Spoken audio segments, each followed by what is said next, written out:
जय हिंद दोस्तों, मैं नीरज मौर्य और आज हम पढ़ने वाले हैं आयरन। ये मेटल और नॉन मेटल की सीरीज़ चल रही है जो आगामी रेलवेज़ एग्ज़ाम के लिए बेनिफिशियल होगी। तो आज हम आयरन में क्या क्या पढ़ने वाले हैं एक ओवरव्यू देता हूँ। छोटा सा वीडियो होगा, लगभग 20 से 25 मिनट का, लेकिन आयरन से जितने भी रिलेटेड क्वेश्चंस होंगे एग्ज़ाम में बने हैं और बनेंगे आगे चलकर, वो सारे यहीं पे अभी डिस्कस हो जाएंगे। तो आप वेट करें, थोड़ा सा धैर्य बना के रखें, थोड़ी देर वीडियो को चलने दें, मुश्किल से 5 मिनट 10 मिनट, ठीक है। 5-10 मिनट में आपको रिस्पांस दिखने लगेगा कि क्या है वीडियो पे, आपको पता लग जाएगा। और कोशिश रहेगी कि आपको वीडियो इंटरेस्टेड लगे और चीज़ें समझ में आए जो आपके एग्ज़ाम के पॉइंट ऑफ व्यू से काफ़ी अच्छी हों और आपके लिए उपयोगी हों। तो देखिए, देखते हैं क्या है। हम पढ़ने वाले हैं आयरन पे, इसके अयस्क क्या क्या हैं, इसके और क्या क्या बनेंगे, इसके कंपाउंड क्या बनेंगे, इसके एलॉय क्या बनेंगे मिश्र धातुएं, और उनसे जितने भी क्वेश्चंस बन सकते हैं उनके उपयोग को लेकर, उनके फार्मूले को लेकर, या और भी उनसे तमाम तरह के क्वेश्चंस बनते हैं, वो सारी चीज़ें हम डिस्कस करेंगे। थोड़ा सा जियोग्राफी का पार्ट भी आएगा, हिस्ट्री का भी पार्ट आएगा लोहे से लेकर, तो वो भी हम डिस्कस करेंगे यहीं पे साथ में, ठीक है। तो चलिए शुरू करते हैं आयरन। सबसे पहले आयरन का जो सिंबल होता है वो Fe होता है। अब आपने पढ़ा होगा कि सिंबल जो बनते हैं जनरली उनके फर्स्ट नेम से, जो पहला इंग्लिश वर्ड होता है उसका जो पहला अल्फ़ाबेट होता है उससे बनता है। तो इस वजह से तो आयरन तो आई से बनना चाहिए या ए से बनना चाहिए, लेकिन नहीं, Fe है। इसका ग्रीक नेम पूछता है तो इसका ग्रीक नेम होता है फेरस, ठीक है ना। फेरम होता है वैसे, फेरम। अब इसमें अलग अलग चेंज होता है, फेरिक होता है, फेरस होता है, तो वो अभी हम डिस्कस करते हैं कैसे। ग्रीक नेम Fe फेरम होता है, ठीक है। सिंबल Fe होगा। इसका एटॉमिक नंबर बात करें, परमाणु क्रमांक, एटॉमिक नंबर, तो इसका एटॉमिक नंबर 26 होता है। और एटॉमिक वेट, परमाणु भार या द्रव्यमान संख्या की बात करें तो इसका द्रव्यमान संख्या फ्लैक्चुएट करता है, लेकिन जो लगभग मोस्टली माना जाता है वो 56 होता है, ठीक है। ये इसका एटॉमिक वेट होता है। पीरियोडिक टेबल पे इसकी कंडीशन की बात करें तो इसका जो ग्रुप होता है ये किस ग्रुप का होता है, तो ये डी ग्रुप का होगा। सॉरी, ग्रुप की बात करें तो 8 ग्रुप और डी ब्लॉक इसका डी होगा। डी ब्लॉक और 8 ग्रुप का होता है ये आपका आयरन, ठीक है। ये पीरियोडिक टेबल से चीज़ें थी। उसके बाद हम देखते हैं कि इसकी अवस्थाएं कितनी होती हैं, ठीक है ना। आयरन की अवस्थाएं,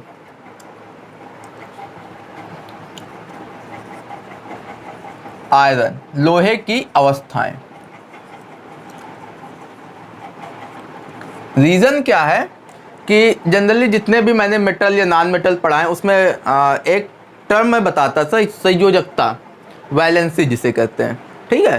तो इसमें आयरन पे वैलेंसी एक फिक्स नहीं होती, मतलब इसकी स्टेट चेंज होती रहती। कभी ये 1 इलेक्ट्रॉन दे के रिएक्शन करेगा, कभी 2 इलेक्ट्रॉन रिलीज कर देगा, कभी 3 इलेक्ट्रॉन रिलीज करेगा, और कभी कभी तो ये 4 इलेक्ट्रॉन तक रिलीज करता है। तो इसकी हम यहाँ पे अवस्थाएं पढ़ेंगे, किस अवस्था पे ये कितने इलेक्ट्रॉन रिलीज करेगा, किस हिसाब से बॉन्डिंग बनाएगा, और उसका नेम क्या देंगे, ठीक है, क्योंकि नेम पे भी यहाँ पे कंफ्यूजन होता है। तो सबसे पहले ये जब 2 इलेक्ट्रॉन रिलीज करता है तो उससे हम कहते हैं फेरस। इसकी 4 होती हैं आयरन की अवस्थाएं, 4 मैं यहाँ पे डिस्कस करता हूँ।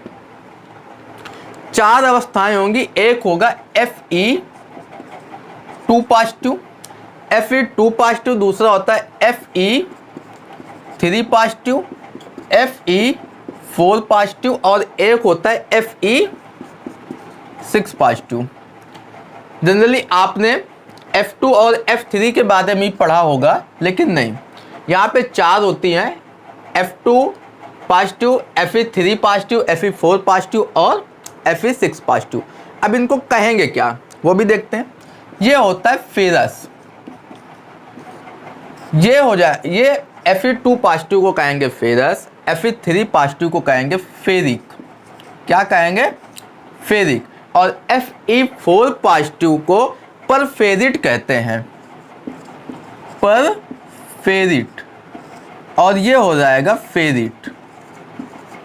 ठीक है, ये 4 है। अब आप यहाँ से देख लीजिए, ऐसे ही क्वेश्चंस आते हैं एग्जाम में, काफ़ी कंफ्यूजिंग होते हैं। Fe2 पॉजिटिव को क्या कहेंगे, Fe3 पॉजिटिव को, और कभी कभी पूछता है आयरन की संयोजकता क्या होगी, तो कोई फिक्स नहीं होती। ऑप्शन 1, 2, 3 और निर्धारित नहीं कर सकते, या अनिश्चित, ये भी पूछ सकता है। तो आप यहाँ से कंफ्यूज नहीं होंगे, ये इनके नेम है, ये इनकी अवस्थाएं हैं। अब दूसरी चीज़, इसमें से एक क्वेश्चन बनता है, लोहे की जो उपस्थिति होती है, आपने देखा होगा हीमोग्लोबिन ब्लड में होती है। ब्लड में एक पार्ट होता है आरबीसी, आरबीसी में एक चीज़ होती है हीमोग्लोबिन। ठीक है, मैं यहाँ से देखता हूँ, यहाँ पे बात करता हूँ मैं। ब्लड होता है, ब्लड का एक पार्ट होता है आरबीसी, और आरबीसी में होते हैं आपके हीमोग्लोबिन, हीमोग्लोबिन।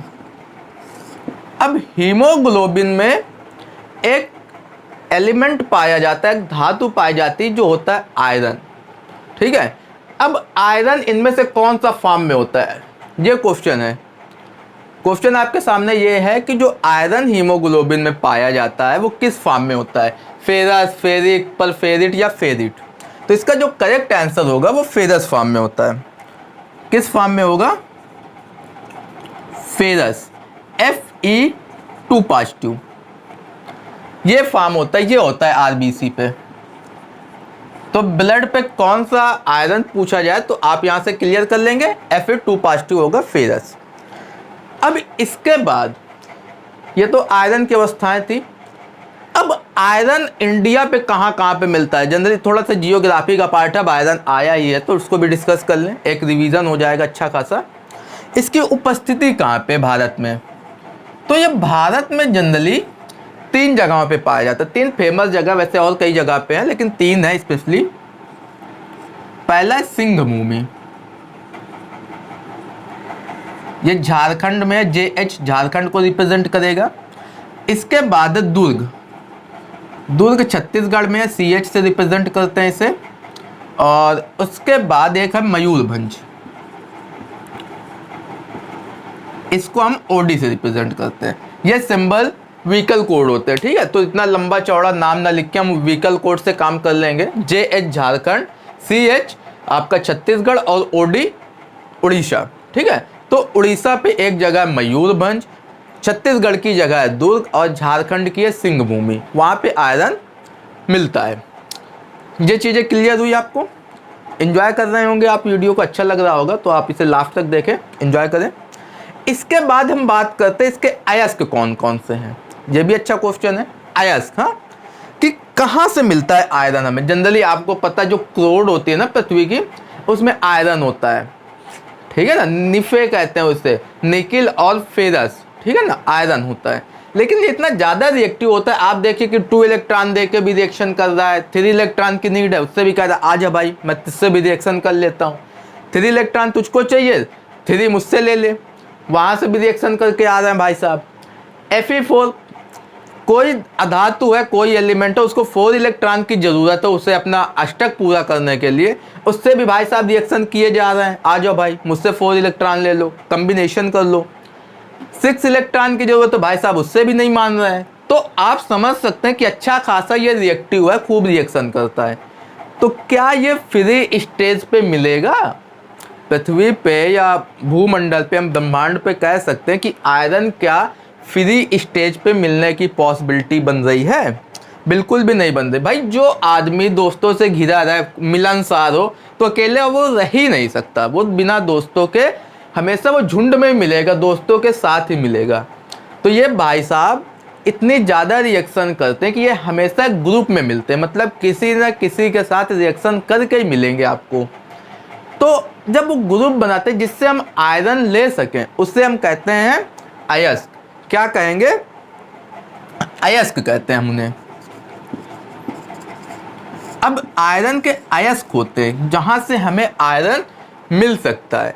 तो कौन कौन से इसके आयरन के अयस्क होते हैं वो हम डिस्कस करते हैं। मेनली इसके 5 होते हैं, ठीक है। 5 अयस्क होते हैं। कौन कौन से होते हैं? तो पहला होता है हेमेटाइट।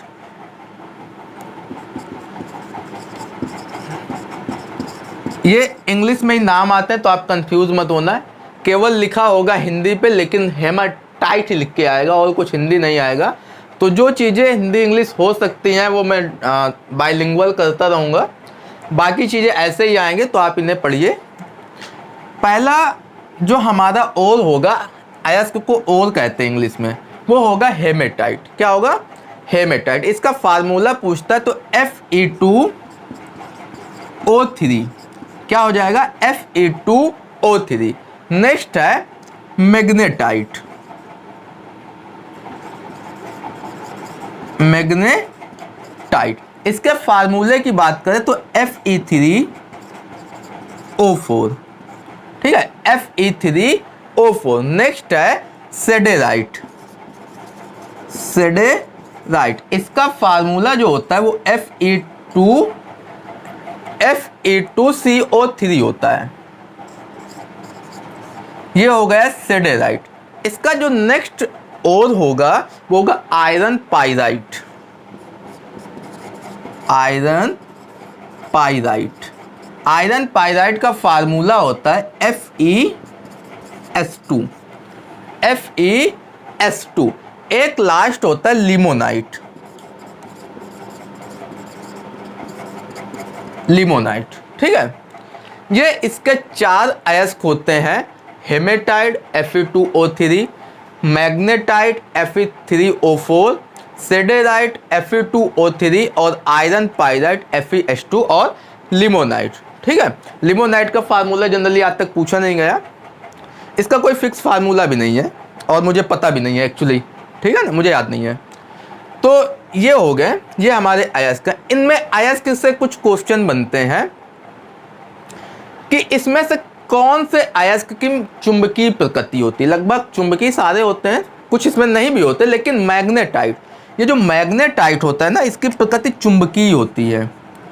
मैं यहाँ पे लिख देता हूँ चुंबकीय प्रकृति, और ये मैक्सिमम होती है। मतलब जितने भी और होते हैं, आपको पता है बचपन में आपने खूब खेल किए हैं, चुंबक लेके लोहा लेके आपस में चिपकाने का काम। तो ये जो मैग्नेटाइट ओर होता है ना, इसमें चुंबकीय प्रकृति सबसे ज़्यादा होती है, ठीक है ना। इसमें कह सकते हैं कि प्राकृतिक चुंबक होता है। क्लियर? इसे प्राकृतिक चुंबक कहते हैं। इसमें प्राकृतिक चुंबकत्व तो सबसे ज़्यादा होता है, ठीक है। उसके बाद इसमें लोहा भी सबसे ज़्यादा मिलता है। पूछा जाए कि किस ओर से मैक्सिमम लोहा हमें प्राप्त होता है, ठीक है, तो वो है मैग्नेटाइट। इसमें जो है 72% आयरन होता है, 72%। ओके, कहने का सेंस ये है कि अगर आपने 100 ग्राम मैग्नेटाइट को आपने उसका प्यूरिफिकेशन किया, शुद्धिकरण किया, तो आपको 72 ग्राम आयरन वहाँ से मिल जाएगा, जो मैक्सिमम है। ओके, इसके बाद एक आयरन पाइराइट से बनता है। अगर मैं आपसे पूछना चाहूँ, मूर्खों का सोना किसे कहते हैं, ठीक है, मूर्खों का सोना किसे कहते हैं? ये गजब का क्वेश्चन और कई बार एग्जाम में पूछा गया है। मूर्खों का सोना तो आयरन पाइराइट को कहते हैं। मूर्खों का सोना किसे कहेंगे? Iron pyrite. मैं यहाँ पे लिख देता हूँ मूर्खों का सोना। अब इसे मूर्खों का सोना क्यों कहते हैं? क्योंकि इसमें हल्की सी चमक होती है और देख के ऐसा लगता है आयरन पाइराइट कि ये सोना जैसा है, ठीक है, तो इसे मूर्खों का सोना कहते हैं। जनरली मेटल पे तो एक चमक होती ही है, ठीक है। तो ये हो गए, ये चीज़ें थी आयरन से रिलेटेड। आप इसका स्क्रीनशॉट ले लीजिए। और अब हम बात करने वाले हैं टाइप्स ऑफ आयरन, है ना। आयरन के कौन कौन से टाइप्स होते हैं, तो देखते हैं कौन कौन से टाइप है आयरन के। नेक्स्ट टॉपिक है, ज़्यादा ऊपर है, टाइप्स ऑफ आयरन। आयरन के कौन कौन से टाइप्स होते हैं, ठीक है। आपने बहुत सारे नाम सुने होंगे, पिग आयरन, कच्चा लोहा, पिटवा लोहा, है ना। तो वो सारी चीज़ें हम डिस्कस करने वाले हैं, कौन कौन से टाइप हैं। तो पहला टाइप यहाँ पे जो है वो है पिग आयरन का, PIG, पिग आयरन। इसे हम कहते हैं कच्चा लोहा। क्या कहेंगे? कच्चा लोहा कहते हैं पिग आयरन। ये सबसे खराब लोहा होता है, ठीक है।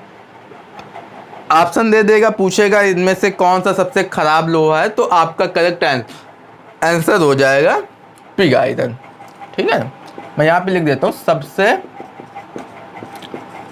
खराब लोहा, ये पिग आयरन होता है। इसमें कार्बन क्या होता है? तो कार्बन जो होता है 4%, कार्बन 4%, ठीक है। एक्चुअली होता क्या है, कोई भी आयरन हो, आप ध्यान से सुनना, जितने भी इसके टाइप्स होते हैं, जिसमें जितना ज़्यादा कार्बन होगा वो उतना ही खराब होगा।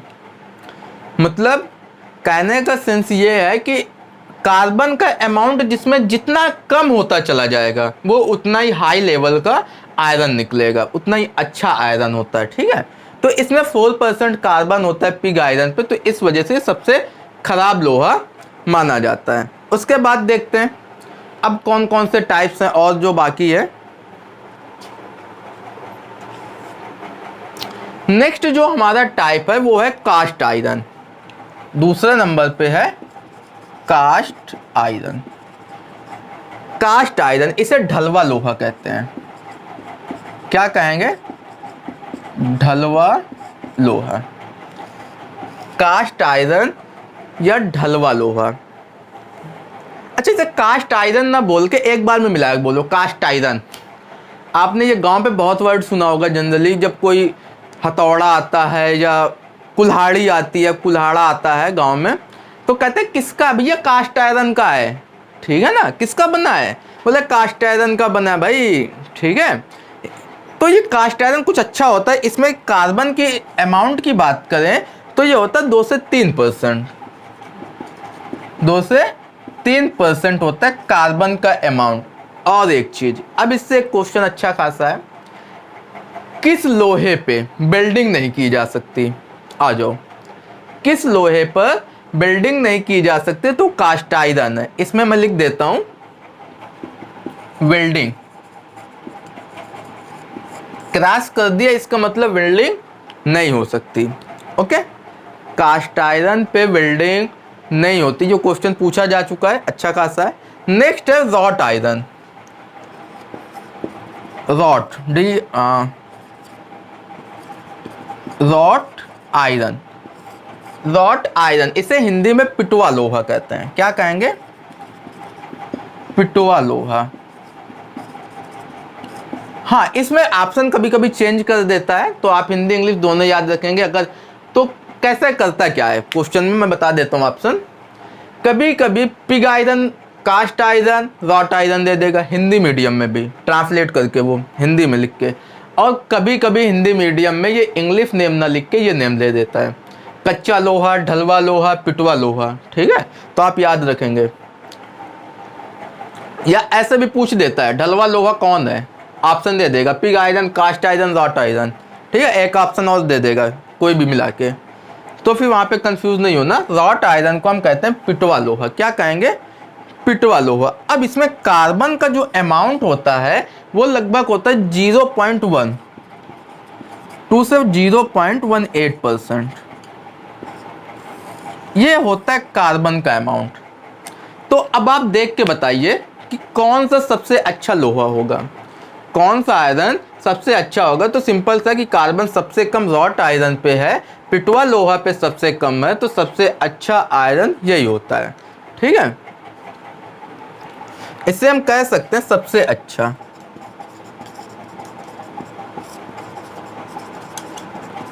एंड सबसे शुद्ध, सबसे अच्छा और सबसे शुद्ध कौन सा होता है? पिटवा लोहा, ठीक है। एक चीज और है, निम्न में से किस लोहे पे जंग नहीं लगता? तो पिटवे लोहे पे, ठीक है, इसमें जंग भी नहीं लगता। जंग नहीं लगता। ये पिटवे लोहे की खासियत होती है, क्योंकि सबसे अच्छा लोहा होता है तो इसमें जंग नहीं लगता। जनरली आपने पढ़ा है कि जंग बहुत लगता है आयरन पे, अगर उस पर आप पेंटिंग नहीं करते, ऑयलिंग नहीं करते तो जंग लगता है। लेकिन ये रॉट आयरन ऐसा है जिसमें जंग नहीं लगता। ठीक है, तो ये थे टाइप्स ऑफ आयरन। वीडियो आपको अच्छा लग रहा है, कैसा लग रहा है वो आप बताएं। ठीक है, कमेंट बॉक्स के माध्यम से और लाइक करके चीज़ें क्लियर करते रहें कि कैसा लग रहा है। और कोई भी अगर क्वेश्चन हो या कोई सजेशन हो तो आप कमेंट बॉक्स के माध्यम से जो है पुट अप कर सकते हैं उन्हें। इसके बाद ये टाइप्स थे, उसके बाद हम बात करते हैं कंपाउंड, है ना। आयरन के कंपाउंड कौन कौन से होते हैं? कंपाउंड, इसे हिंदी पे यौगिक कहते हैं। आयरन के कौन कौन से यौगिक होते हैं उस पर बात कर ले थोड़ी सी, क्योंकि यहाँ से क्वेश्चन पूछता है। जनरली इनके यूज से पूछता है और इनके फार्मूले से पूछ लेता है। तो पहले नंबर पे हम बात करते हैं कौन सा कंपाउंड है हमारे पास। पहले नंबर पर है FeCl3। इसे क्या कहेंगे FeCl3 को? तो इसे फेरिक क्लोराइड कहेंगे। क्या कहेंगे? फेरिक क्लोराइड, क्योंकि यहाँ पे आयरन 3 है ना, मतलब तो अगर 2 होता है तो फेरस, 3 होता है तो फेरिक। ठीक है, 2 और 3 में ज़्यादा कंफ्यूजन होता है, तो पहले एस आता है फिर इक आता है। याद रखेंगे, 2 पे एस मतलब फेरस और 3 पे इक मीन्स फेरिक। ठीक है, ये चीज़ें हैं। तो फेरस क्लोराइड, इसकी बात करते हैं। क्या इसमें क्वेश्चन बनते हैं फेरस क्लोराइड में? तो ये जो फेरिक क्लोराइड है ना, जो ब्लड प्यूरिफिकेशन, ब्लड को साफ करने में यूज होता है। ठीक है, टॉनिक वगैरह आती है हीमोग्लोबिन की, जब आपको ब्लड की कमी होती है जिसे डॉक्टर एनीमिया कहता है, तो आपको एक टॉनिक आती है, उसमें जनरली ब्लड को साफ करने में यूज होता है। कौन सा? Ferric chloride. लिख देता हूं मैं, रक्त शुद्धिकरण में। ओके, रक्त के शुद्धिकरण में यह यूज होता है फेरिक क्लोराइड। उसके बाद अगला जो है वह है FeSO4 7H2O। FeSO4 7H2O, इसे कहते हैं फेरस सल्फेट। क्या कहेंगे? फेरस सल्फेट, ये होता है FeSO4 7H2O, जिसे हम फेरस सल्फेट कहते हैं। देखो, ये जो फेरिक क्लोराइड था ये ब्लड को साफ करता है, प्यूरिफिकेशन में आता है, ये ब्लड बढ़ाने के काम में आता है फेरस सल्फेट। ठीक है ना, तो जो खून बढ़ाने वाली दवा होती है, खून बढ़ाने वाली दवा में इसका पहला यूज मीन्स जितने भी आप हीमोग्लोबिन से रिलेटेड टॉनिक पीते हैं ना, एकदम मतलब खून बढ़ाने के लिए अपना, तो उसमें अपना यही होता है। कौन? ये फेरस सल्फेट होता है। याद रखेंगे आप। इसके बाद खून, इसे एक और नाम देते हैं फेरस सल्फेट को, क्या कहते हैं? तो इसको हरा थोथा कहते हैं, ग्रीन विड्रॉल। ग्रीन विड्रॉल, हरा थोथा। ठीक है, हरा थोथा, ग्रीन विड्रॉल भी कहते हैं फेरस सल्फेट को। अब हरा थोथा देख के आपको एक याद आया होगा, नीला थोथा। अब नीला थोथा क्या है, आप अपने खुद में माइंड में रिमाइंड कीजिए। नहीं याद आ रहा है तो अपनी प्रीवियस वीडियो पे फिर जाइए, एक बार चेकआउट कीजिए उन्हें। ठीक है, हरा थोथा। अब नीला थोथा क्या होता है? नीला थोथा होता है कॉपर सल्फेट। मैं लिख देता हूँ, अच्छा यहाँ पे नीला थोथा कॉपर सल्फेट CuSO4, ये होता है नीला थोथा। ठीक है, ये उल्टियाँ कराने में बहुत काम आता है। अगर गांव में आपने रहा हो तो नीला थोथा पिला देते हैं उल्टियाँ कराने के लिए। अगर किसी को कोई बाई चांस कोई प्रॉब्लम होती है तो उसे नीला थोथा पिलाते हैं फिर ये उल्टियाँ कराने में। अभी क्लियर हुआ? फेरस सल्फेट इसके बाद और क्या है, ये इसके दो कंपाउंड मेनली ज़्यादा फेमस हैं जिनसे क्वेश्चन बनते हैं। अब इसकी रिएक्शन के बारे में देखते हैं, कैसे कैसे इसकी रिएक्शन होती हैं। ठीक है, मैं लिख देता हूं यहाँ पे Fe की क्रियाएं। अब ये किनके साथ क्या रिएक्शन करता है हम उस पर बात करते हैं। ठीक है ना, क्योंकि कोई भी कंपाउंड ये ज़्यादा रिएक्शन करता है। ये उल्लू आदमी है, इतना ज़्यादा मिलनसार है कि इतनी ज़्यादा ये संयोजकता रिप्रेजेंट कर देता है, 2 3 4 6। ठीक है, तो खूब रिएक्शन करता है, सबसे रिएक्शन करता रहता है मज़े से। तो किससे किससे रिएक्शन करता है वो देखते हैं। सबसे पहला इसका जो सेक्टर है वो है आयरन। आयरन के साथ नमी और पानी। ठीक है ना, नमी का मतलब ये होता है O2 ऑक्सीजन, या इसे नमी कह सकते हैं। ठीक है, और पानी। पानी कहाँ से आता है, तो ये एटमॉस्फेयर से भी ले लेता है, क्योंकि एटमॉस्फेयर पे वाटर वेपर होता है ना, तो वो वहाँ से भी अडॉप्ट कर लेता है पानी को। तो इससे रिएक्शन करके क्या बनाता है। अब इसके क्या क्या रिएक्शन, तो ये आयरन के चारों ऑक्साइड बना देता है। मतलब समझ रहे हैं ना, फेरस भी, फेरिक भी और फेरिड भी, जितने भी चारों बनते हैं वो सारे बना के रखता है भाई साहब। ये मैं लिख देता हूँ यहाँ पे, आयरन के चारों ऑक्साइड बनाता है। ठीक है, थोड़ा वीडियो लंबा जा रहा होगा, रीज़न ये है कि थोड़ा इसमें कंटेंट भी थोड़ा सा ज़्यादा है, तो आप इग्नोर करेंगे टाइम को, मज़े लीजिए भाई, समझ में आना चाहिए। थोड़ा लंबा टाइम तो जाएगा ही ना अगर कुछ अच्छा करना है, नहीं तो फिर शॉर्ट में चीज़ें कराएंगे तो फिर रह जाएंगी। तो इसमें देखते हैं कौन कौन से बनाता है, और ये इसका प्रोसेस का क्या नाम होता है। जब आयरन ऑक्सीजन से रिएक्शन करता है तो उसे हम ऑक्सीकरण नाम देते हैं। क्या देते हैं, इस प्रोसेस को जो है इसे हम कहते हैं ऑक्सीकरण। क्या कहेंगे, ऑक्सीकरण कहते हैं। ठीक है, आयरन का ऑक्सीकरण होता है और एक जंग बनता है। जंग ये क्या बनाएगा, आयरन के चारों ऑक्साइड तो बनाएगा, लेकिन हम इसे स्पेशली जंग कहेंगे। और जंग का फार्मूला होता है Fe2O3XH2O।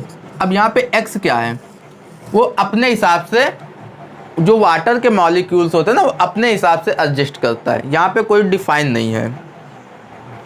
इसका केमिकल नेम क्या होता है, जंग का केमिकल नेम क्या होता है, तो फेरस फेरिक ऑक्साइड होता है। क्या होता है, यहाँ पे लिखता हूँ मैं, ferrous ferric oxide. Ferrous ferric oxide पूछता है, जंग का फार्मूला पूछता है, केमिकल नेम पूछता है। ठीक है ना, इसे हम कहेंगे फेरस फेरिक ऑक्साइड।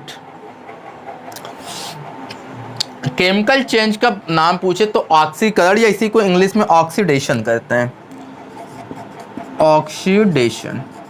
ठीक है, ऑक्सीडेशन या ऑक्सीकरण कहेंगे, जंग बनाएगा। अब एक क्वेश्चन ये है आपसे कि जंग लगने के बाद लोहे का वजन घटता है या बढ़ता है। अच्छा क्वेश्चन, और एग्जाम में कई बार पूछा गया है। तो ये बढ़ता है। अब क्यों बढ़ता है, मैं आपको एक रटने वाली चीज़ नहीं, समझने वाली चीज़ बताता हूँ क्यों बढ़ता है, कभी कंफ्यूजन नहीं होगा। जनरली होता क्या है कि आयरन अब जब एटमॉस्फेयर से ऑक्सीजन ले रहा है, नमी ले रहा है, तो कुछ ना कुछ उसका वेट तो होगा, और वही नमी वही ऑक्सीजन किसी लोहे के ऊपर, मान लो लोहे की एक सरिया है, उसमें जंग लग रहा है, तो लोहे की सरिया तो पहले जितनी, लेकिन उसमें वाटर भी तो आया, और वाटर कहाँ से आया, एटमॉस्फेयर से, तो वाटर का जो अमाउंट था वो तो बढ़ गया ना। तो इस वजह से जंग लगने से जो लोहे का वेट होता है वो बढ़ जाता है। लोहे का वेट क्या हो जाता है, बढ़ जाता है। ठीक है, अब एक कलर भी इसका चेंज हो जाता है। आयरन के चारों ऑक्साइड बनाएगा, रस्ट बनाएगा, लेकिन इसका कलर भी चेंज हो जाता है, और लगभग वो भूरे कलर का हो जाता है। आपने जंग देखा होगा। ठीक है, ये चीज़ थी। अब इससे बचाव कैसे करें, क्या बचाव है भाई साहब इसका। लोहे में तो सारे परेशान रहते हैं भाई, जंग लगेगा, वो कमज़ोर हो जाएगा और वो धीरे धीरे टूट जाता है। तो इसके लिए एक मेथड होता है जिसे हम कहते हैं गैल्वीकरण। क्या कहते हैं? गैल्वीकरण कहते हैं। इंग्लिश में इसे गैल्वनाइजेशन कहते हैं। मैं लिख देता हूं, गैल्वनाइजेशन। ठीक है। एक नेम इसका हिंदी में और कहते हैं यसद लेपन कहते हैं, तो खैर उतना इंपॉर्टेंट नहीं है। यसद लेपन आप याद रख लेना थोड़ा सा।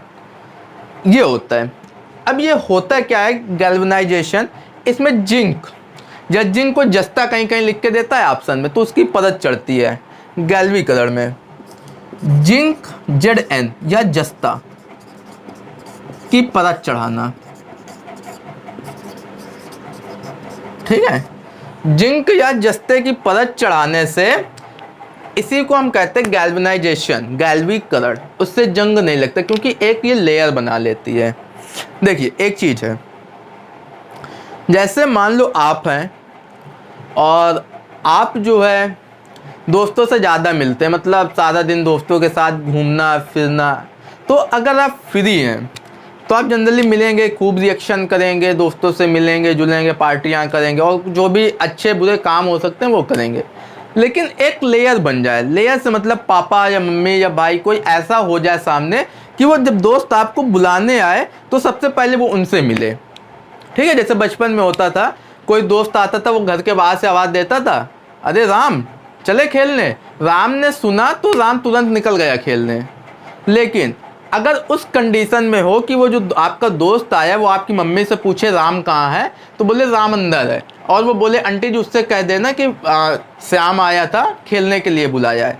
लेकिन अब आंटी जी ने उससे कहा ही नहीं राम से कि तुम्हें खेलने के लिए श्याम बुला के गया, तो क्या उस सिचुएशन में ये पॉसिबिलिटी है कि राम जाएगा? कभी नहीं जाएगा। तो इसका मतलब एक लेयर बन गई, मम्मी की वो एक लेयर बन गई, एक कंट्रोलिंग सिस्टम बन गया। तो गैल्वनाइजेशन में जिंक की जो है एक परत लगा देते जो एक पूरी लेयर का काम करता है। मतलब ऑक्सीजन को और जो वाटर के मॉलिक्यूल्स है उनको आयरन के टच में ही नहीं आने देता। और केमिकल रिएक्शन की एक अच्छी चीज़ ये है कि जब तक सरफेस टच नहीं होता कोई केमिकल रिएक्शन पॉसिबल ही नहीं होती, तो पॉसिबिलिटी नहीं बनती। तो ये होता है गैल्वनाइजेशन, जिंक की परत चढ़ाते हैं। इसमें और भी आप करते हैं, पेंट करना। ठीक है। आप पेंट कर सकते हैं बचाव के लिए, मैं लिख देता हूं यहाँ पे पेंट। ठीक है। और क्या कर सकते हैं, आप ग्रीस लगा सकते हैं। ठीक है। मतलब कोई लेयर लगा दे, तो आप ऑयलिंग भी कर सकते हैं। जनरली अगर घर पे देखा हो कि घर पे लोहे की अगर किसी की कढ़ाई हो, अब हो ना हो लेकिन पहले आती थी लोहे की कढ़ाई, तो मम्मी क्या करती थी उसको धुलने के बाद उसमें जंग ना लगे, क्योंकि लोहा है, पानी आया है, धुली गई है तो पानी आया, ऑक्सीजन तो एटमॉस्फेयर पे है ही, रिएक्शन करेगा। तो मम्मी उसमें क्या करती थी कि कड़वा तेल, सरसों का तेल लगा देती थी कढ़ाई में अंदर और बाहर से, जिससे जंग नहीं लगता। ठीक है। उसका भी मेन रिएक्शन ये, क्योंकि सरसों का तेल एक लेयर क्रिएट कर देता है। जो भी लेयर बना दे आप उसको लगा दो आयरन के ऊपर, कोई प्रॉब्लम नहीं करेगा, जंग से बच जाएगा। तो आप पेंट, ग्रीस या मोबिल या कड़वा तेल, जो सरसों का तेल होता है, मस्टर्ड ऑयल जिसे कहते हैं, आप उसका यूज कर सकते हैं। यह है बचाव के लिए। ठीक है। ये कुछ रिएक्शन थी, आप इसका स्क्रीनशॉट ले लें। अब उसके बाद और देखते हैं कहाँ कहाँ से रिएक्शन ये कर सकती है। ठीक है। देखते हैं।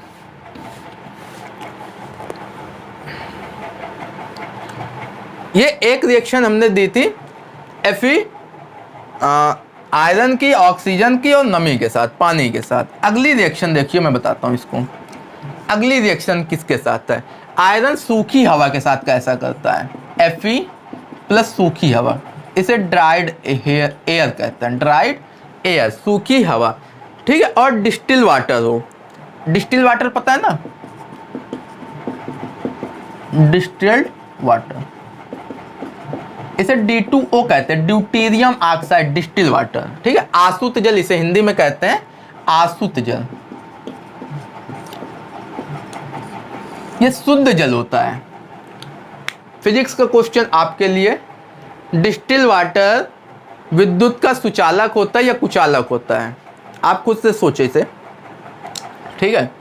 तो जब ये डिस्टिल वाटर और सूखी हवा, ड्राई हवा, अब यहाँ पे वाटर तो है, डिस्टिल वाटर, ये डाइल्यूट वाटर है, ठीक है ना, डिस्टिल वाटर है, लेकिन ये रिएक्शन नहीं करता उतनी ज़्यादा, ठीक है, तो जंग नहीं लगता। अगर ऑप्शन पूछ ले कि जंग लगने के लिए कैसी हवा चाहिए, नमी वाली हवा चाहिए या सूखी हवा चाहिए, तो ऑप्शन होगा आपका नमी वाली हवा। वाटर कैसा चाहिए, तो नॉर्मल वाटर चाहिए, डिस्टिल वाटर नहीं चाहिए, इससे रिएक्शन करेगा, जंग नहीं लगेगा, जंग नहीं लगेगा, ठीक है। अब उसके बाद इसकी जो तीसरी रिएक्शन है वो आयरन है और डाइल्यूट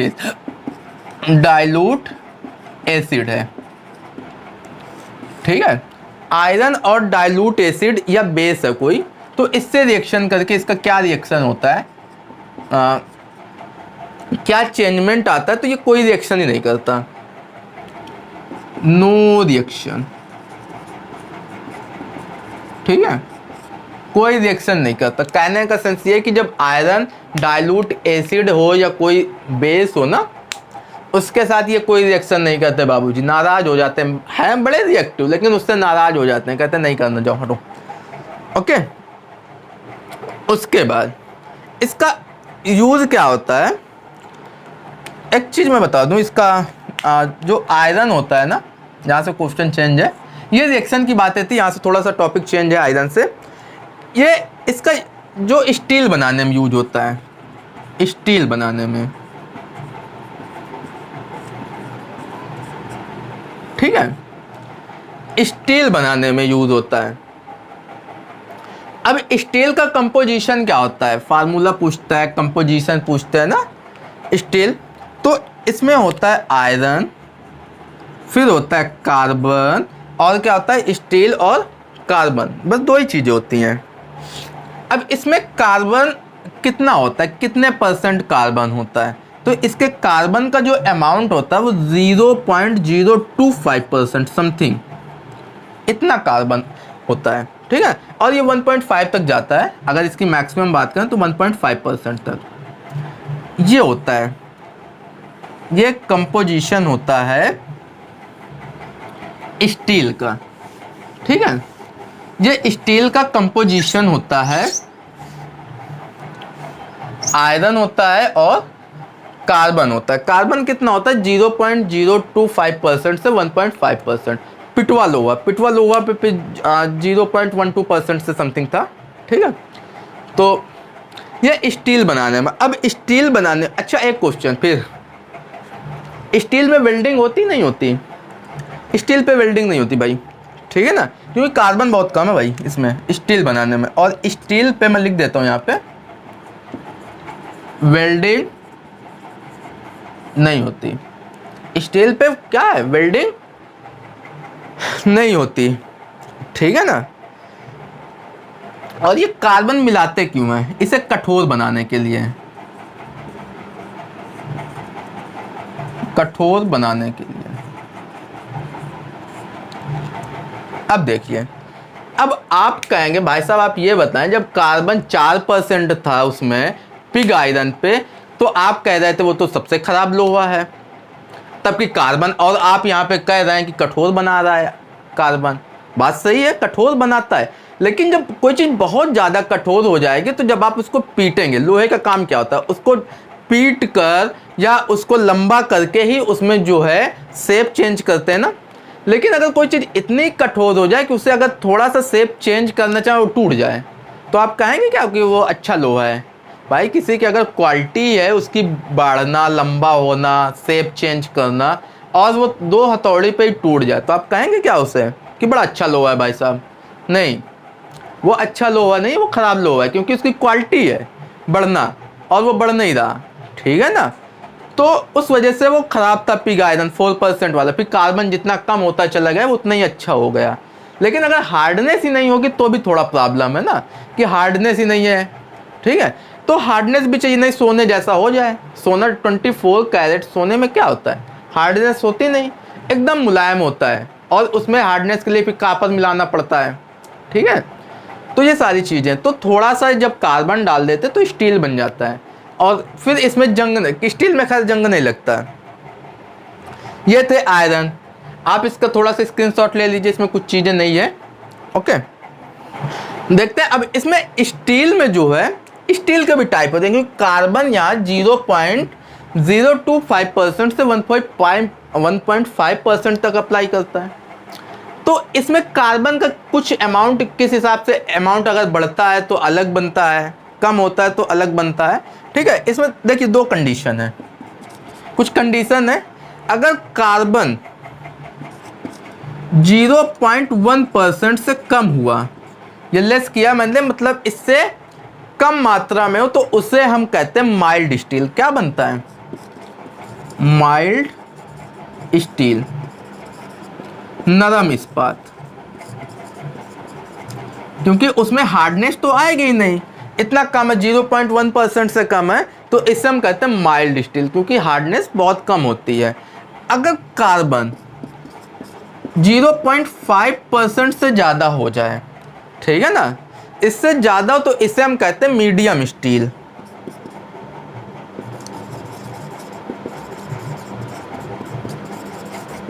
मीडियम स्टील। अब ये बताएं, रेल की पटरी किससे बनी होती है? लोहे से। किससे बनती है? जनरली भाई साहब जितनी भी चीज़ें होती हैं जो हार्डनेस देती हैं और काफ़ी लंबे समय तक टिकाऊ बनानी होती है ना, लोहे की नहीं होती। चाहे वो गाड़ी का कोई पुर्जा हो, ठीक है ना, इंजन होता है गाड़ी का, इंजन, उसके अंदर के जितने पार्ट होते हैं वो सारे स्टील के होते हैं, ठीक है, और उसमें भी स्टील मेनली ये वाली होती है, मीडियम स्टील। ओके, क्योंकि लोहा होगा ना, तो लोहा जल्दी मेल्ट हो जाता है, गल जाता है, तो उससे नहीं बनाते। ये मीडियम स्टील होता है, इसका यूज रेलवे की पटरी बनाने में होता है, रेलवे की पटरी में। ओके, ये होता है रेलवे की पटरी बनाने में। थर्ड कंडीशन देखिए, अगर कार्बन का अमाउंट 1.5% से ज्यादा हो जाए, यहाँ पे परसेंट है, अगर कार्बन का अमाउंट 1.5 से ज़्यादा हो जाए तो इसे हम कहते हैं हार्ड स्टील। ठीक है,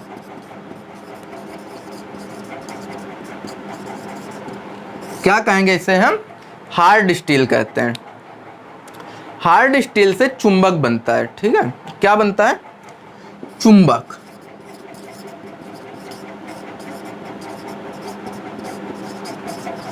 अब देखिए, ये हार्ड स्टील और पिटवा लोहा लगभग एक ही कैटेगरी में पहुंचने लायक बन जाता है। फिर तो ऑप्शन में पिटवा लोहा भी दे दे कि चुंबक किस लोहे से बनता है, तो आपका आंसर हो जाएगा पिटवा लोहा या हार्ड स्टील। ठीक है ना, हार्ड आयरन भी दे देता है, स्टील ना देके वो आयरन भी लिख देगा तो वो भी सही होगा। हार्ड स्टील, हार्ड आयरन या पिटवा लोहा, जो भी कहना चाहे।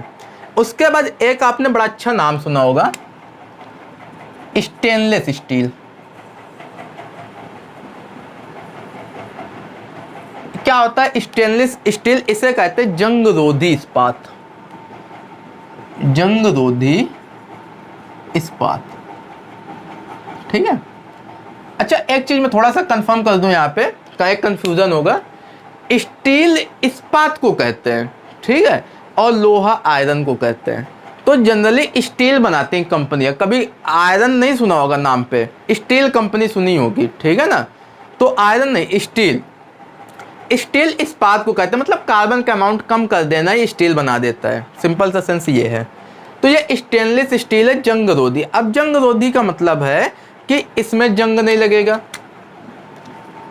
जंग का काम ही नहीं। ये लो, अब इसमें जंग नहीं लगेगा, ये एक एलॉय होता है। स्टेनलेस स्टील होता क्या है? एलॉय, मतलब मिश्र धातु होती है।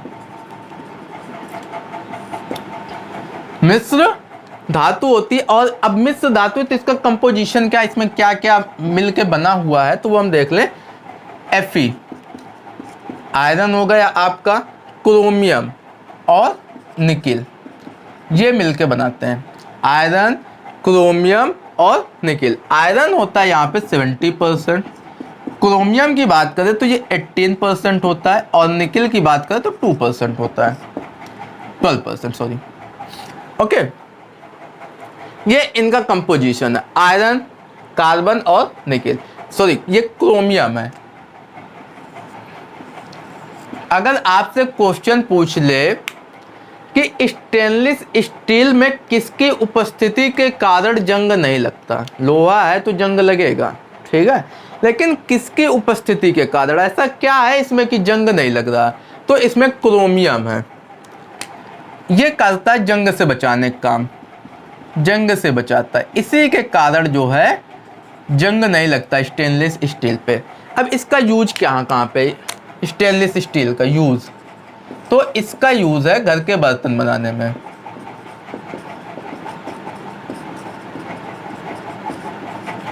ठीक है, घर के बर्तन जो हो गए वो स्टेनलेस स्टील के होते हैं।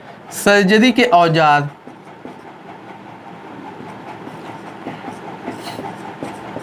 सर्जरी के यंत्र, ठीक है, वो बनते हैं इससे से, स्टेनलेस स्टील से। जो ब्लेड हो गए, जो ऑपरेशन ब्लेड होता है, वो सारी चीज़ें इसी से बनते हैं, क्योंकि इसमें जंग नहीं लगता, जंग का कोई खतरा नहीं है।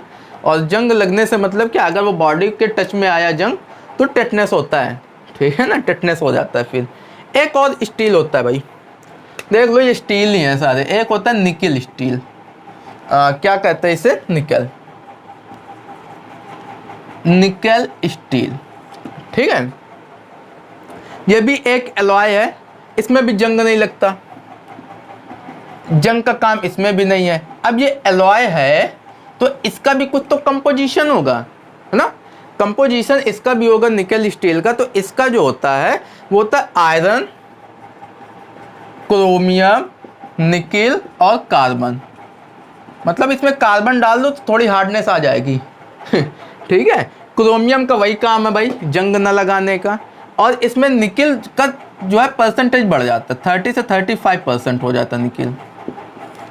ओके, 30 से 35% निकेल का अमाउंट बढ़ जाता है, तो इससे हम कहेंगे निकेल स्टील। इसी वजह से कहते हैं क्योंकि निकेल इसमें ज़्यादा होता है, मोस्टली यूज होता है निकेल, तो हम इसे कहेंगे निकेल स्टील।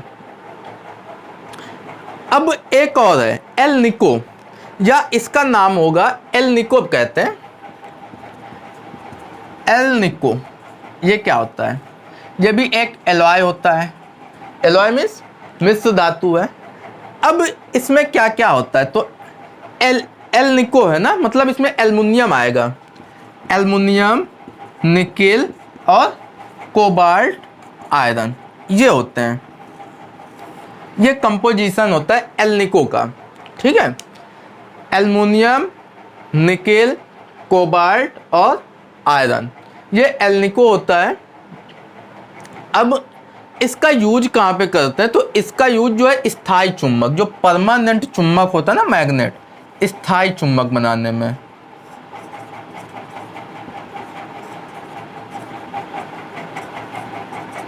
स्थायी चुंबक बनाने में एल निको एलॉय का यूज करते हैं, ठीक है ना। एक हाई स्पीड स्टील होती है तो उसे टंगस्टन स्टील कहते हैं। मैं यहाँ पे लिख देता हूँ, एक फैक्ट है केवल, पूछता है कि हाई स्पीड स्टील को क्या कहते हैं, ये टंगस्टन स्टील क्या है, तो उसे हाई स्पीड स्टील कहते हैं, बस इतना सा याद है, हाई स्पीड स्टील, इसे हम कहेंगे tungsten, tungsten steel. Okay, tungsten steel, आप इसका स्क्रीनशॉट ले लें। ये थे पूरे आयरन। अब मुझे नहीं लगता कि आयरन से कोई क्वेश्चन छूटा है, अगर कुछ छूटे हैं तो आप अपने हिसाब से देख लीजिए। और भी क्योंकि क्वेश्चन का कोई बहुत बड़ा ब्रॉड एरिया होता है साइंस का क्या कोई भी जीएस का टॉपिक तो पूरी तरह से परफेक्ट नहीं हो सकता कोई, लेकिन लगभग जितने क्वेश्चन बन सकते थे, जितने अभी तक बने हैं, वो सारे हमने डिस्कस कर लिए। इसी वाइट बोर्ड से आ जाएंगे, आप प्रीवियस ईयर उठा के देखिए, आयरन से रिलेटेड सारे यहीं से कहीं ना कहीं से आ जाएंगे। तो ये आयरन था। इसके बाद एक नेक्स्ट टॉपिक और आएगा जो अगला होगा, कंपाउंड मेटल होगा जो भी है, ठीक है। तो ये एक सीरीज पूरी चल रही है रेलवे के लिए, ये बेनिफिशियल है। कोई भी एग्ज़ाम हो, वनडे एग्ज़ाम, अगर उसमें केमिस्ट्री आती है, साइंस आती है, जनरल साइंस आती है, तो ये आपके लिए केमिस्ट्री की सीरीज अच्छी खासी बेनिफिशियल होगी। और उम्मीद करते हैं कि आपने काफ़ी इन्जॉय किया होगा इस सेशन को। तो आप वीडियो को लाइक कीजिए, चैनल को सब्सक्राइब कीजिए और दोस्तों के साथ शेयर कीजिए थोड़ा, ठीक है ना। शेयरिंग बढ़ेगी, वॉच टाइम आएगा, थोड़ा इसमें व्यूज आएंगे तो अच्छा लगता है, मोटिवेशन मिलता है। तो फिर ये होता है और काम करो। अभी क्या होता है, 2 दिन काम करो, तीसरे दिन लगता है यार क्या वही है, आलस चल जाता है तो बंद कर दो फिर, है ना। तो ये चीज़ है, थोड़ा एक मोटिवेशन चाहिए और वो मोटिवेशन आपसे ही मिलेगा। आप इसे दोस्तों के साथ शेयर कीजिए, जो भी आपके स्टडी ग्रुप्स हैं वहाँ पे एक बात शेयर कीजिए बस, ठीक है। जो आएगा उसको अच्छा लगेगा मोस्टली, तो वो यहीं का हो जाएगा। ओके, चलिए कंटिन्यू करते हैं। आगे देखना, आप सीरीज आती रहेंगी, वीडियो मिलते रहेंगे, प्लेलिस्ट जाके चेक कर लीजिए, उसमें कई सारी प्लेलिस्ट है, आप वहाँ से चीज़ों को एंजॉय कीजिए। Okay, thank you.